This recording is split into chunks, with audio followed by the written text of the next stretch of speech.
सभी को न्याय मिल रहा हो, ये अपने आप को हर संस्था से ऊपर समझते हैं।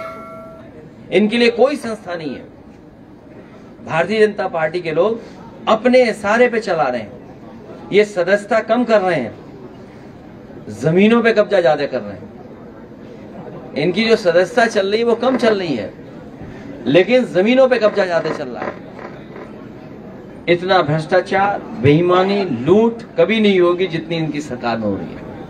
बहराइच की घटना को लेकर बहराइच जो कुछ हुआ है, मैं अपने पत्रकार साथियों का धन्यवाद देना चाहता हूं, और खासकर उन यूट्यूबर्स को, उन तमाम सोशल मीडिया के लोगों को जिन्होंने निष्पक्ष होकर के सच्चाई सामने लाने का काम किया। और सच्चाई ये है कि भारतीय जनता पार्टी ने जानबूझ करके दंगा कराया, क्योंकि उनको पता है कि चुनाव आ गया है, किसी भी सवाल का जवाब जनता में नहीं दे सकते हैं। इसीलिए राजनीतिक लाभ लेने के लिए जानबूझ करके भारतीय जनता पार्टी ने दंगा कराया है। और जीरो टॉलरेंस की अगर बात थी तो आखिरकार पर्याप्त पुलिस क्यों नहीं थी, पर्याप्त प्रशासन का इंतजाम क्यों नहीं था? और जो जानकारी में था प्रशासन को, उसके बावजूद भी नहीं किया कुछ भी। मुझे उम्मीद है कि न्यायालय से न्याय मिलेगा। 80 लोगों की गिरफ्तारी हुई है। क्या स्वरूप रहेगा? दो सीटें कांग्रेस को देने की बात चल रही है। अब भारतीय जनता पार्टी जिसको चाहे उसको गिरफ्तार कर ले। पत्रकार साथी भी गिरफ्तार हो जाते हैं। अगर वो कोई सच्ची न्यूज चला दें तो फोन आ जाता है उनके पास। उनको बाकायदा ब्रेकिंग न्यूज व्हाट्सएप पे मिलती है कि आपको ब्रेकिंग न्यूज यही चलानी है जो व्हाट्सएप पे आई है। किस तरीके से सरकारी मशीनरी का दुरुपयोग हो रही है? करहेल की जनता के सामने किसी तरह का दुरुपयोग नहीं चलेगा। सामने से दुरुपयोग दिखाई देगा, लेकिन वही अधिकारी कहेंगे अरे जीत तो आप ही रहे हो, समर्थन आपका ही कर रहे हैं। अब जी नामांकन प्रक्रिया शुरू हो चुकी है, लेकिन अभी तक प्रत्याशी नहीं पहुंच पाए सीटों पर। अभी चाचा ने जो कहा वो ठीक कहा कि उनके पास प्रत्याशी नहीं है, ढूंढ रहे हैं। BY चंद्रचूड़ को लेकर, कांग्रेस गठबंधन को लेकर के क्या कहेंगे? कांग्रेस कह रही है कि हम चुनाव नहीं लड़ेंगे, नाराजगी दिखा रही है कि हम 2 सीट नहीं चाहिए। अभी नामांकन चलने समय है, ये हम 2 दलों की बात है, हम लोग रास्ता निकालेंगे। अध्यक्ष जी, अयोध्या की मिल्कीपुर सीट जो थी उसको कानूनी पेचीदगी का स्वरूप दिया गया, लेकिन ऐसा कुछ है नहीं वहाँ, क्या कारण है? सच्चाई आप भी जानते हो। जिस सरकार ने BLO हटाए हों, सब अधिकारियों को हटा दिया हो, अपनी मनमर्जी के अधिकारी पोस्ट कर दिए हो, मुख्यमंत्री जी एक बार नहीं कई बार गए, कई बार विकास का पैकेज भी दिया उन्होंने, और जब इंटरनल सर्वे करवाया उन्होंने तो इंटरनल सर्वे में बीजेपी हार रही थी।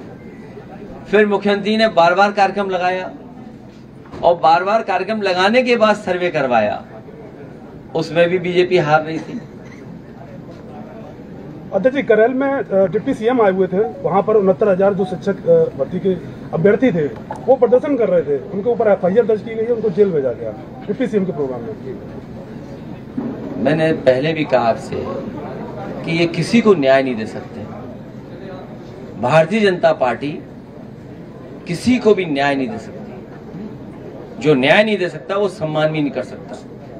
और लोकतंत्र की खूबसूरती यही है कि अगर कोई विरोध कर रहा है, कोई नाराजगी है, तो कम से कम उसकी बात सुननी चाहिए।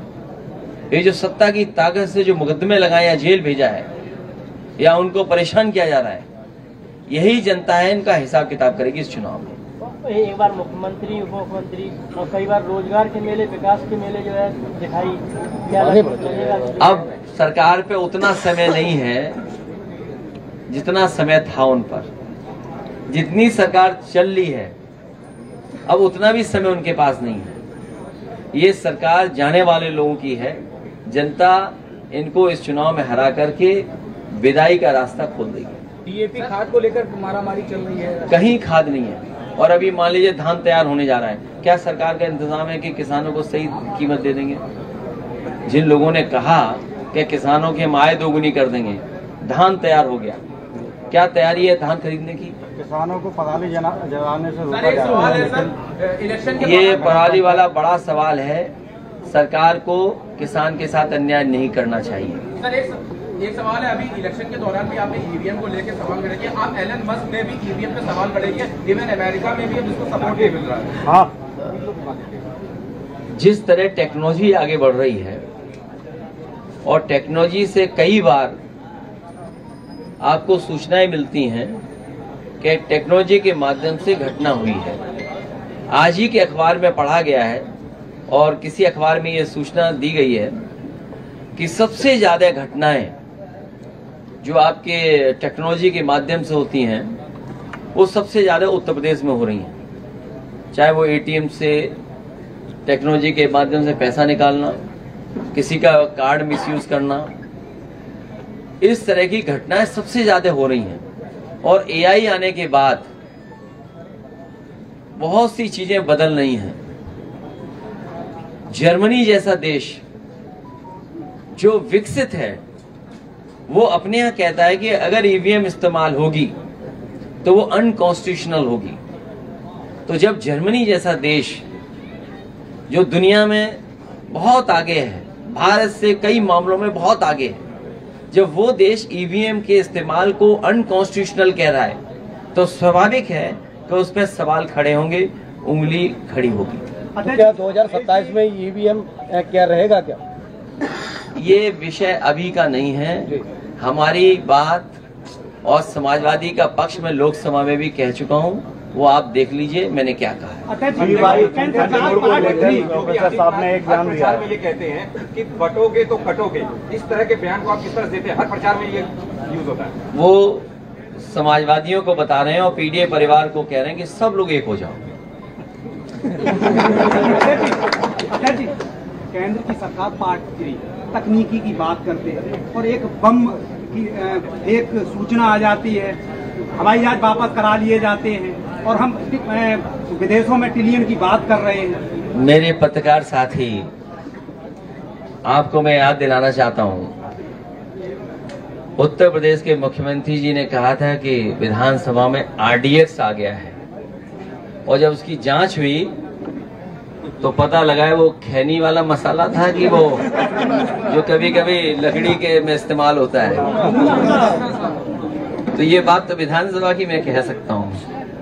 अब ये बम वाली बात आ रही है तो सिक्योरिटी बढ़ानी चाहिए सरकार को, और सरकार की भी मंशा यही होगी कि सिक्योरिटी बढ़ जाए। अब कहाँ की सिक्योरिटी बढ़ाना चाहते हैं या डराना चाहते हैं, ये तो सरकार ही बेहतर बता पाएगी। लेकिन बड़े बड़े सवाल खड़े हो रहे हैं, बड़े बड़े सवाल खड़े हो रहे हैं, हालांकि वो समय नहीं है उन बातों को कहने का। अगर आप ये वीडियो YouTube पर देख रहे हैं तो हमारे चैनल को सब्सक्राइब कर बेल आइकन दबाएं, और Facebook पर देख रहे हैं तो हमारे पेज को लाइक करें। 8 मिलियन प्लस सब्सक्राइबर, आपके इस भरोसे के लिए बहुत धन्यवाद।